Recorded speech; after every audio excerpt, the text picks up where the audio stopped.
Our brains are wired to seek completeness. Psychologists call it the Zeigarnik effect. We remember interrupted tasks more than completed ones. Emotional events act the same way. When a relationship ends without clarity, our minds loop back, trying to resolve what never finished. It's not just memory, it's mental tension seeking peace. Our brains are wired to seek completeness. Psychologists call it the Zeigarnik effect. We remember interrupted tasks more than completed ones. Emotional events act the same way. When a relationship ends without clarity, our minds loop back, trying to resolve what never finished. It's not just memory, it's mental tension seeking peace. Grief isn't always about loss. It can be about the absence of understanding. When we lose someone without a goodbye, our emotions tangle. Sadness blends with guilt, confusion, even anger. These conflicting feelings can blur the process of healing, leaving us stuck in a place where time passes, but closure does not. Neurologically, closure activates the brain's reward centers. It provides answers. Without it, the amygdala, our fear and stress center, stays alert, scanning for meaning or warning signs. This keeps the emotional memory active longer, turning unfinished endings into chronic emotional weight, rather than moments we can slowly let go. In the absence of final words, we create stories. We imagine reasons, endings, sometimes even conversations that were never spoken. This mental rewriting is our brain's way of seeking relief.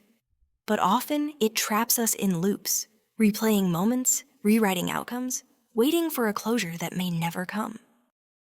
Around the world, rituals exist for a reason. They offer structure to farewells. Funeral rites, last visits, goodbye letters. They're formal pauses in emotional journeys. When these rituals are missing, whether due to sudden loss or emotional distance, we're left standing without markers to remind us. This is the end, and it's okay to move forward. A goodbye unspoken doesn't fade. It echoes. We think of the last conversation, the missed opportunity, the hug we didn't give. These moments become etched into our identity. Over time, they shape the way we attach, trust, and love again. The silence of an unfinished goodbye becomes the language of future connections. Many try to write letters they'll never send, visit places where memories linger, or talk aloud to the ones no longer there. These gestures aren't futile. They're our minds constructing meaning, building symbolic ends when literal ones were denied. It's proof that healing doesn't need permission, it needs expression. Not all unfinished goodbyes are about death. Friends who vanished, lovers who never explained. These also imprint us. Social bonds, once deep, leave mental residue when disrupted without explanation. Our minds search endlessly for reasons, fearing it was something we did, because a lack of closure often becomes a canvas for self-blame. Still, the human heart is astonishing. Even without closure, it finds ways to grow. We may never get the answers we want, but we learn to give ourselves the acceptance we need. Over time, the sting of incompletion softens into gratitude for what was rather than what could have been. Perhaps some goodbyes were never meant to be complete.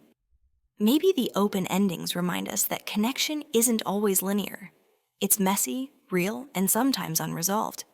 But that too is human. And in accepting the unfinished, we begin to write a different kind of story, one that values presence more than finality.